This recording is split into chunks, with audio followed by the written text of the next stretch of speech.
He's an incredible harmonica player, guitarist, singer, songwriter. He's also got his own Round Barn music label. Kent Parker, it's so good to have you on the show. Thank you. Pleasure to be here. Well, you know, it's fun. I had to have you on after listening to the music and also, you know, with your incredible story, Kent, on how you pulled off The Way, which is your debut album. It's it. This is the first one. Yeah. Wow. Yeah. It's like, so you took a little break with some other career things. I did, like 40 years.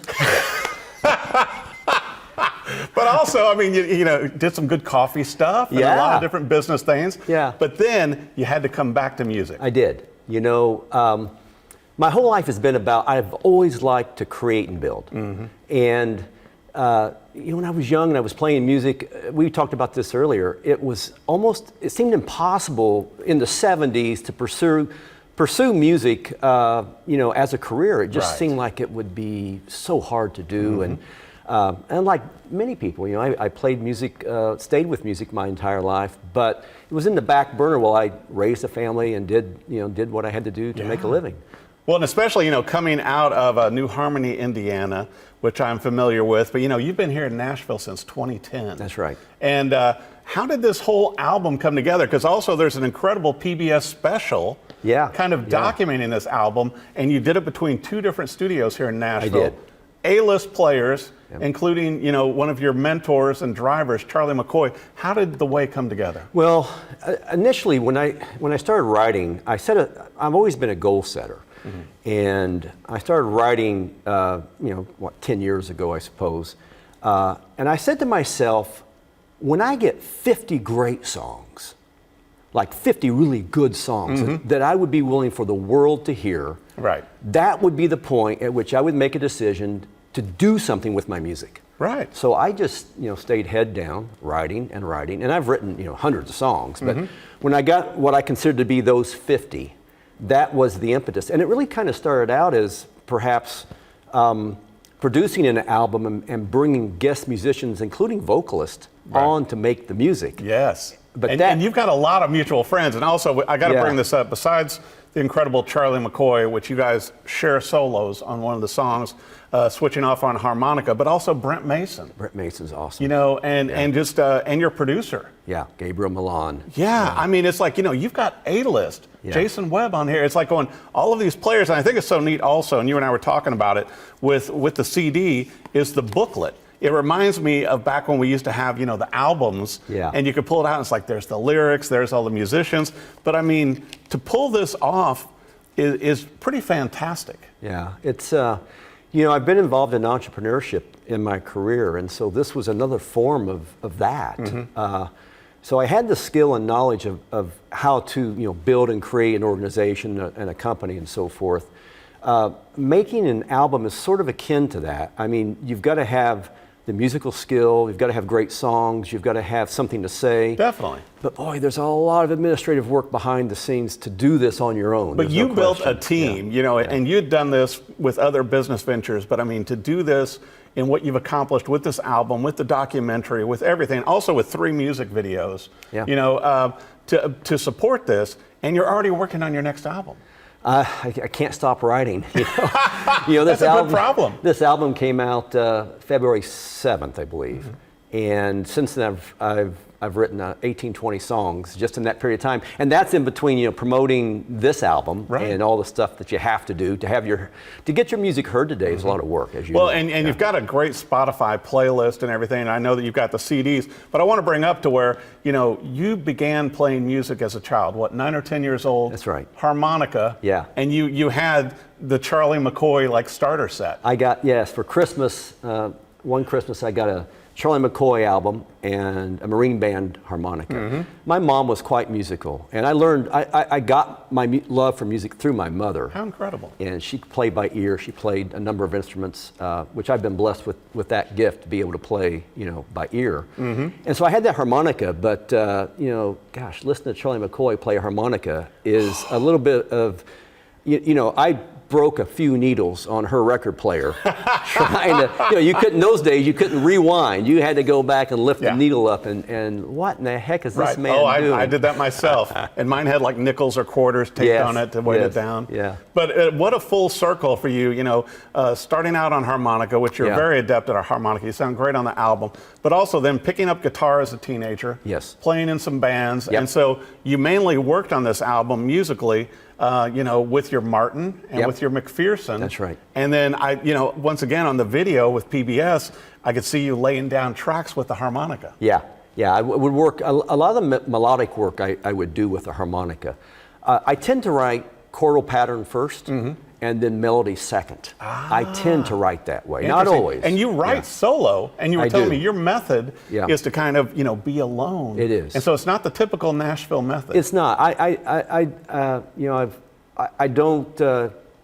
need to write by myself. I mean, I see writing as being a very spiritual and deep and emotive thing that takes thought. And I have songs that I've written in, 2 days.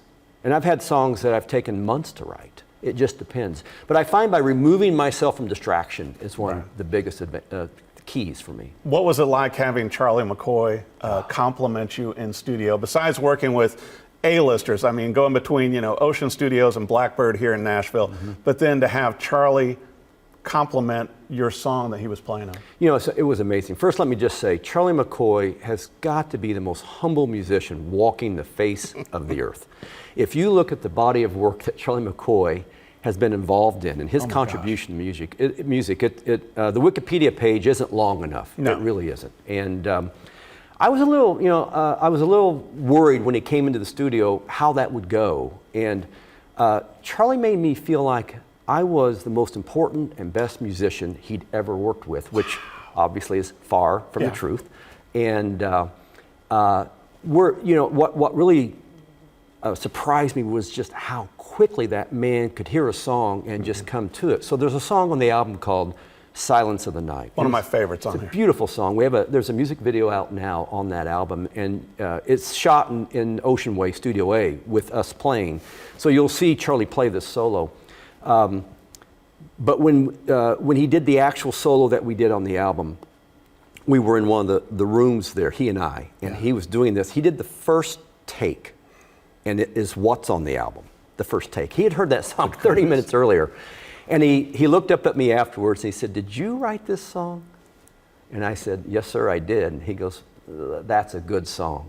And I told my wife afterwards, it doesn't matter what happens from here on out. That's validation. That just gives me goosebumps still. And I mean, and also, as you said, that all of the other musicians on the album, which were all A-listers, Kent, that they showed the respect. And I mean, Charlie was the music director for Hee Haw for 19 years. 19 years. And he's played on every major star's album. Led Dylan sessions, Hee Haw.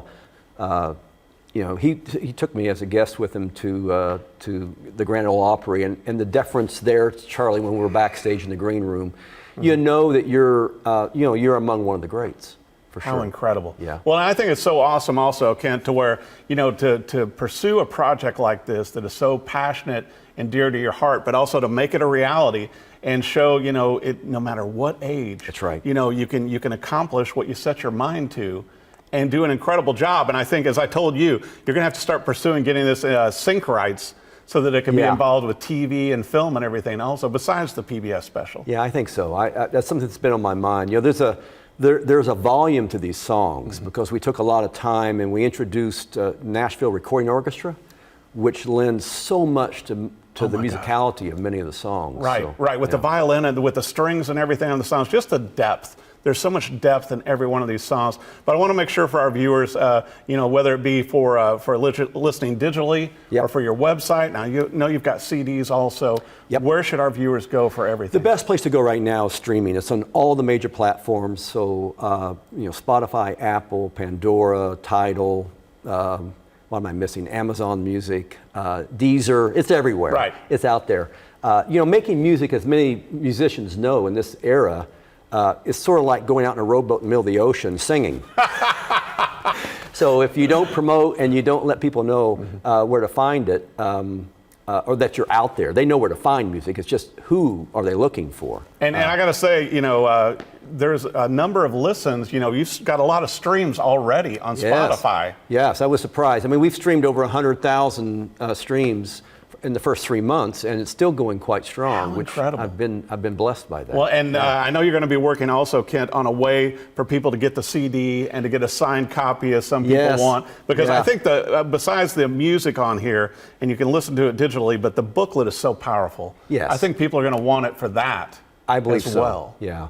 I grew up, I think you did too, in the era of the album. Definitely. And used to this order of the songs are as important as the songs, and then the information behind who's involved, which is sort of lost in the era of streaming to a great degree. It is, but I love it on your website also, that it's like a vinyl album on the website. I'm like going, okay, I'm familiar with that. That's right. If you go to KentParkerMusic.com, you can find, first of all, you can find the music, you can find lyric videos, you can find the music videos, and you can find all this rich information about all the people So incredible. on the album. Well, I'll tell you what, be sure and follow Kent on social media. Check out his website. Add his songs to your playlist. I think you're going to enjoy them as much as I do. And Kent, we can't wait to hear your new music coming out. The Way is out now. Kent Parker, thanks for coming on. Thank you, Eric. Appreciate it.